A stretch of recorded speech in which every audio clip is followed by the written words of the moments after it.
Students, last class में अपन ने small intestine के डिडिनम वाले पार्ट के बारे में डिस्कस किया था। डिडिनम में डाइजेशन कैसे होता है, डिडिनम में हेपेटोपैंक्रेटिक डक्ट की ओपनिंग कहाँ होती है, उस हेपेटोपैंक्रेटिक डक्ट के थ्रू कौन कौन से एंजाइम रिलीज़ किए जाते हैं उनके बारे में डिस्कस किया था। तो स्मॉल इंटेस्टाइन का डिडिनम वाला पार्ट अपन डिस्कस कर चुके हैं। आज अपन बात करते हैं स्मॉल इंटेस्टाइन का सेकेंड पार्ट जेजुनम। मैंने बताया था कि स्मॉल इंटेस्टाइन के मेनली 3 पार्ट होते हैं। स्मॉल इंटेस्टाइन, नाम इसका स्मॉल इंटेस्टाइन इसके डायमीटर या इसके व्यास के बेस पे है। इसका व्यास छोटा होता है as compare to large intestine. तो स्मॉल इंटेस्टाइन मेनली 3 पार्ट से मिलके बनी होती है। 3 पार्ट्स होते हैं स्मॉल इंटेस्टाइन में। फर्स्ट डेडिनम और सेकंड जेजुनम और third part that is ileum. तो अपन ने डिडिनम के बारे में डिस्कस कर लिया है। डिडिनम में डाइजेशन कैसे होता है वो देखा था। आज बात करते हैं जेजुनम के बारे में। तो जेजुनम स्मॉल इंटेस्टाइन का पार्ट है। जेजुनम की लेंथ के बारे में बात करें तो करीबन 150 सेंटीमीटर, या बात करें मीटर में तो ये 1.52 मीटर के आसपास इसकी लेंथ होती है। तो 2 मीटर के आसपास इसकी लेंथ होती है। जेजुनम का फंक्शन मेनली डाइजेशन और एब्जॉर्प्शन का है।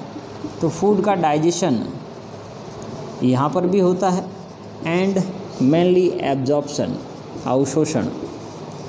फूड का डाइजेशन, पाचन भी होगा और उसका अवशोषण भी होगा।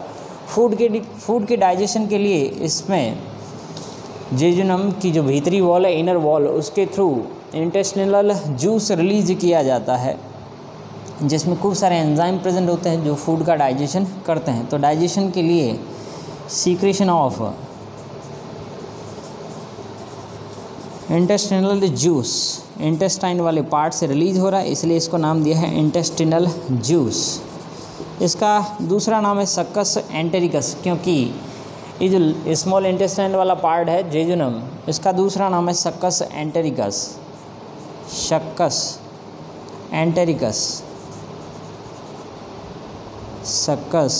Entericus juice. इस सक्कस एंटेरिकस जूस में सभी डाइजेस्टिव एंजाइम प्रेजेंट होते हैं। उनके बारे में बात करें, एंजाइम्स जैसे प्रोटीन को डाइजेस्ट करने वाले एंजाइम प्रोटीएज एंजाइम के बारे में बात करें तो डाईपेप्टाइडेज,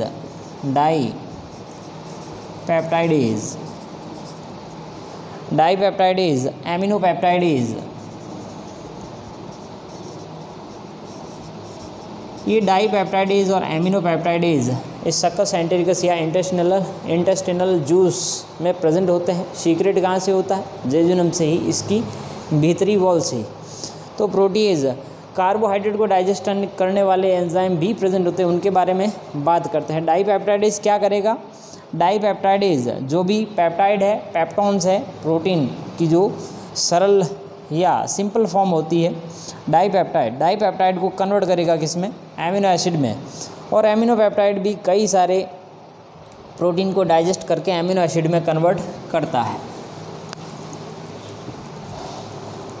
ये बात हुई प्रोटीज के बारे में।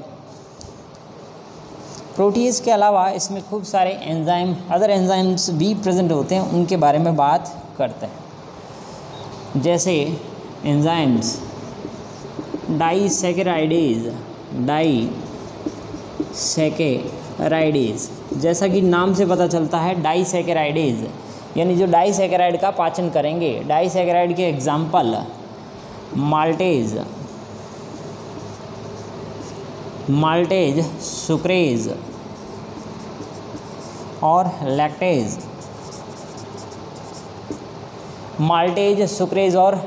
माल्टेज क्या करेगा? माल्टोज का डाइजेशन करेगा। माल्टोज कार्बोहाइड्रेट का डाईसैकेराइड का फॉर्म है माल्टोज, और उसको कन्वर्ट करेगा शुगर की monomeric form that is glucose के 2 मॉलिक्यूल बनाएगा। उसके बाद सुक्रेज काम करेगा किस पे, सुक्रोज पे। और सुक्रोज को कन्वर्ट करेगा किसमें, ग्लूकोज और फ्रक्टोज में।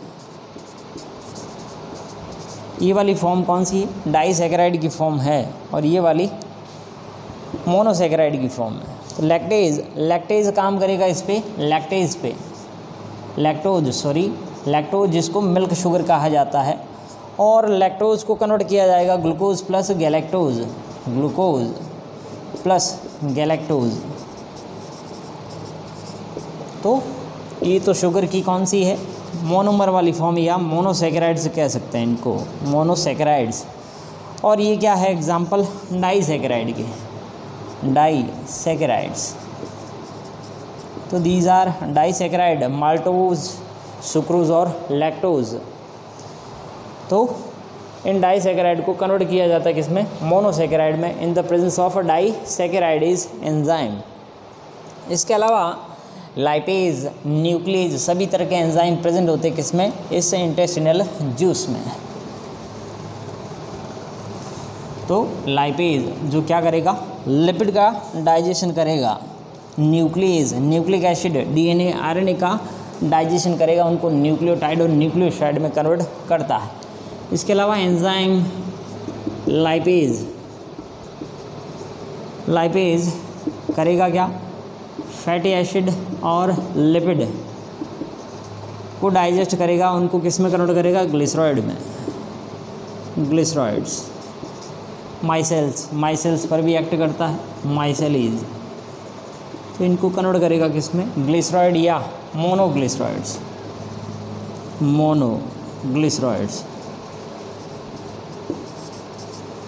ये तो बात हुई लाइपेज। इसके अलावा न्यूक्लियस एंजाइम भी इसमें प्रेजेंट होता है किसमें, सक्कस एंटेरिकस या इंटेस्टिनल जूस में। न्यूक्लियस, ये न्यूक्लियस एंजाइम करेगा क्या, ये डीएनए या आरएनए जो भी प्रेजेंट है फूड की सेल्स में, उनको कन्वर्ट करेगा न्यूक्लियोटाइड्स और न्यूक्लियोसाइड्स में, न्यूक्लियोटाइड और न्यूक्लियोसाइड्स।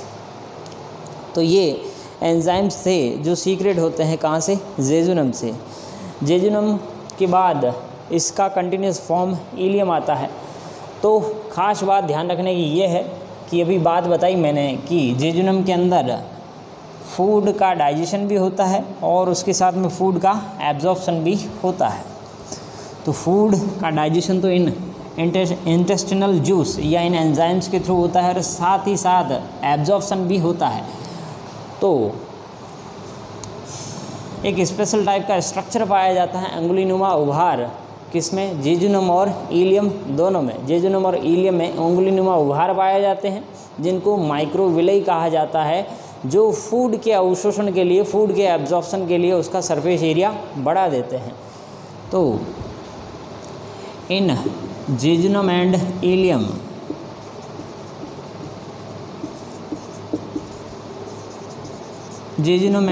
इलियम में एक स्पेशल टाइप का स्ट्रक्चर पाया जाता है, that is microvilli, special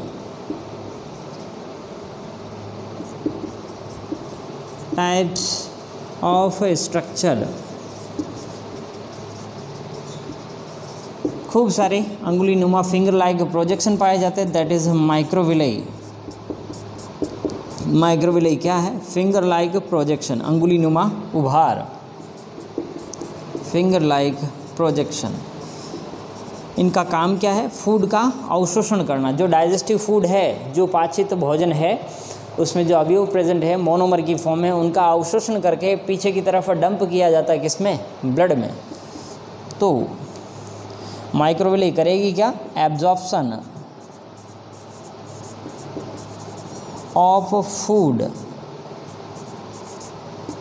in monomeric form, monomeric form. जैसे कार्बोहाइड्रेट है तो उसकी ग्लूकोज, फ्रक्टोज, मेनोज, लिपिड है तो फैटी एसिड या ग्लिसरॉल, प्रोटीन है तो एमिनो एसिड। तो मोनोमेरिक फॉर्म जो फूड की होती है उनका अवशोषण किया जाता है किसके थ्रू, इन माइक्रोविलाई के थ्रू। माइक्रोविलाई वाला एरिया मेनली कहाँ प्रेजेंट होता है, जेजुनम और इलियम दोनों में। तो जेजुनम और इलियम का डाइजेशन वाला भी, जेजुनम और इलियम में डाइजेशन की प्रोसेस भी होती है और साथ ही साथ एब्जॉर्प्शन, फूड एब्जॉर्प्शन। ये बात थी आपके जेजुनम और इलियम की। तो फूड का एब्जॉर्प्शन भी हो रहा है और फूड का डाइजेशन भी हो रहा है। डाइजेशन किसके थ्रू? इसी की इनर वॉल से जो इंटेस्टिनल जूस रिलीज होता है, उसी में सर्टेन एंजाइम्स प्रेजेंट होते हैं जो फूड का डाइजेशन करते हैं। उसके बाद स्मॉल इंटेस्टाइन जहाँ ख़त्म होती है वहाँ से अपेंडिक्स शुरू होती है। अपेंडिक्स वाला पार्ट कहाँ प्रेजेंट होता है? At the junction of small intestine and large intestine. At the junction of small intestine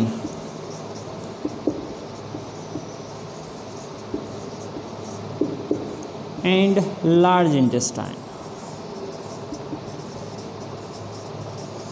small intestine का कौन सा पार्ट? सबसे लास्ट वाला पार्ट, दैट इज इलियम। और लार्ज इंटेस्टाइन का स्टार्टिंग पार्ट, दैट इज शिक्कम। तो शिक्कम और इलियम के जंक्शन पे अपेंडिक्स पाया जाता है, वर्मीफॉर्म अपेंडिक्स। वर्मीफॉर्म, वर्म शब्द का अर्थ होता है कीड़ा, कीड़े जैसी। ये अपनी जो लास्ट फिंगर है उसके साइज का अपेंडिक्स होता है, वर्मीफॉर्म अपेंडिक्स।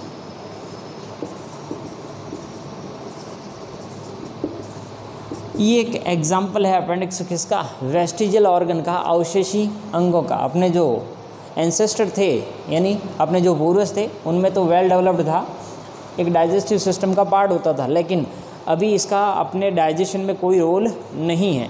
तो इसके लिए वर्ड यूज लेते हैं वेस्टिजियल ऑर्गन, अवशेषी अंग।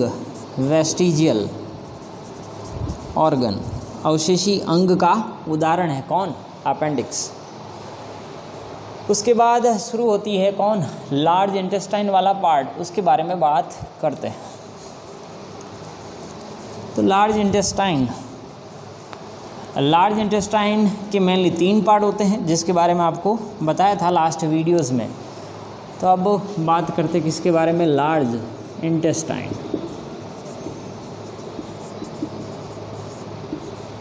लार्ज इंटेस्टाइन की लेंथ लगभग 1 मीटर के आसपास होती है, 1 मीटर और 1.5 मीटर।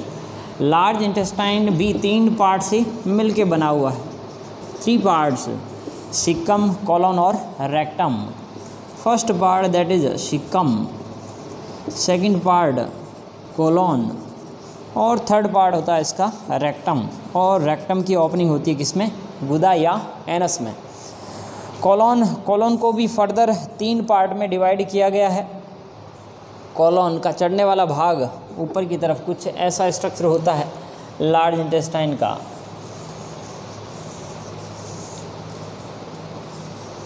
ये शिक्कम, स्टार्टिंग वाला पार्ट शिक्कम, ये वाला कोलन और ये वाला रेक्टम और ये एनस। तो ये स्मॉल इंटेस्टाइन वाला पार्ट आ गया, ये अपेंडिक्स आ गई, अपेंडिक्स।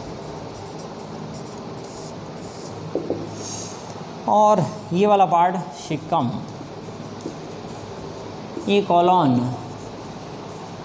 कोलन का कौन सा पार्ट? एसेंडिंग कोलन, एसेंडिंग यानी ऊपर की तरफ जो पार्ट जा रहा है दैट इज एसेंडिंग कोलन। ये वाला पार्ट ट्रांसवर्स कोलन, अनुप्रस्थ कोलन ऐसे है। ये खड़ा वाला भाग हो गया ये ट्रांसवर्स, और ये डिसेंडिंग कोलन, नीचे की तरफ आ रहा है वो वाला भाग डिसेंडिंग कोलन। और ये वाला पार्ट रेक्टम। और लास्ट एनस के थ्रू फूड एक्सक्रीट आउट किया जाता। तो रेक्टम की ओपनिंग किसके थ्रू? एनस के थ्रू। तो कुछ ऐसा स्ट्रक्चर होता है। तो कोलन के 3 पार्ट हो गए, एसेंडिंग, डिसेंडिंग और ट्रांसवर्स कोलन। एसेंडिंग,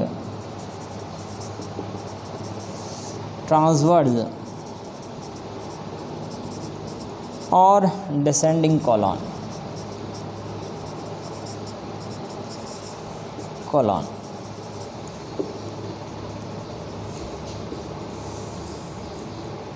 तो मेनली ध्यान रखने की बात ये है कोलन का फंक्शन क्या है, या सीकम का फंक्शन क्या है, या बात करें लार्ज इंटेस्टाइन का मेन फंक्शन क्या है, तो लार्ज इंटेस्टाइन का जो मेन फंक्शन है वो है वाटर का एब्जॉर्प्शन है, आयरन का एब्जॉर्प्शन है, या जो फूड के अंदर विटामिन्स, अनडाइजेस्टेड फूड में जो विटामिन्स बचे हुए हैं उनका अवशोषण करना।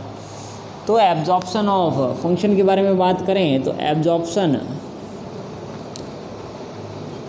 ऑफ वाटर आयंस, जैसे सोडियम हो गया, पोटेशियम हो गया या मैग्नीशियम हो गया, इसके अलावा विटामिन्स, ये मेन फंक्शंस है किसके, लार्ज इंटेस्टाइन के, फ्रॉम अनडाइजेस्टेड फूड। जो लार्ज इंटेस्टाइन में फूड जा रहा है वो अनडाइजेस्टेड फूड है, अनडाइजेस्टेड फूड, अपचित भोजन। जो भोजन पच चुका है उसको तो मोनोमर की फॉर्म में अवशोषित कर लिया गया और भेज दिया गया है ब्लड में। जो अनडाइजेस्टेड फूड पीछे बचा था उसको धकेला गया है कहाँ पे, लार्ज इंटेस्टाइन में। तो लार्ज इंटेस्टाइन में मेनली जो अपचित भोजन है, अनडाइजेस्टेड फूड, उसका क्या किया जाता है, उस अनडाइजेस्टेड फूड के अंदर जो आयंस है, वाटर है या मिनरल्स है, उनका अवशोषण किया जाता है। तो ये फंक्शन हो गया किसका, लार्ज इंटेस्टाइन का फंक्शन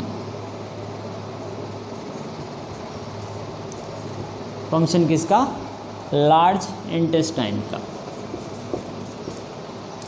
तो फूड स्मॉल इंटेस्टाइन से लार्ज इंटेस्टाइन का जो मेन पार्ट है दैट इज़ कोलोन, इन सभी में फूड में जो वाटर प्रेजेंट है या आयंस प्रेजेंट है या विटामिन प्रेजेंट है, उनका अवशोषण किया जाता है और पीछे की तरफ धकेला जाता है रेक्टम में। रेक्टम में खूब सारे माइक्रोब्स प्रेजेंट होते हैं, माइक्रोब्स यानी बैक्टीरिया, खूब सारे माइक्रोब्स प्रेजेंट होते हैं जो उस अनडाइजेस्टेड फूड के अंदर खुद के लिए यूज़फुल मॉलिक्यूल का डाइजेशन करते हैं और एनर्जी प्राप्त करते हैं। तो ये था अपना डाइजेस्टिव सिस्टम। रेक्टम के बाद अनडाइजेस्टेड फूड को एनस के थ्रू बॉडी से एक्सक्रीट आउट कर दिया जाता है।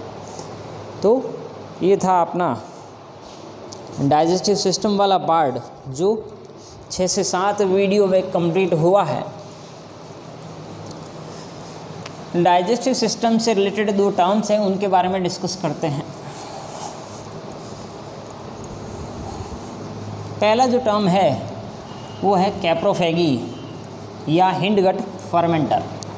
कई बार पूछा जाता है कैप्रोफेगी क्या होती है या कैप्रोफेगस क्या होते हैं।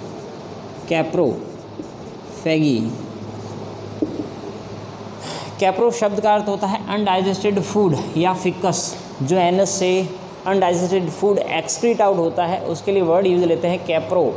और फैगी शब्द का अर्थ होता है एंगल्फ करना या वापस मुख में लेना। तो कैप्रोफेगी वर्ड शब्द का अर्थ हो गया फिकस या undigested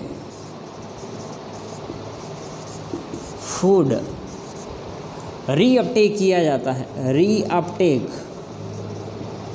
bye mouth.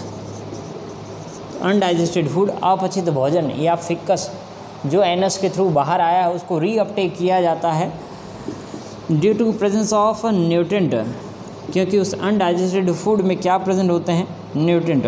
Due to presence of nutrients, short chain की फैटी एसिड या न्यूट्रिएंट्स प्रेजेंट होते हैं। इसका एग्जांपल है रैबिट या खरगोश। खरगोश ऐसा करता है, खरगोश की हैबिट होती है क्या, कैप्रोफेगी की। तो कैप्रोफेगी किस में पाई जाती है, हिंडगट फर्मेंटर। तो हिंडगट फर्मेंटर का एग्जांपल है कौन, रैबिट, हिंडगट फर्मेंटर। रैबिट ऐसा क्यों करता है, क्योंकि उस अनडाइजेस्टेड फूड में न्यूट्रिएंट प्रेजेंट होते हैं, इसीलिए उनको रीअपटेक किया जाता है। तो ये बात थी डाइजेशन के बारे में। तो अगला अपन टॉपिक लेंगे ब्लड का। तब तक ये जो पढ़ाया है इसको अच्छे से रिवाइज करें और नोट्स तैयार करें। Thank you.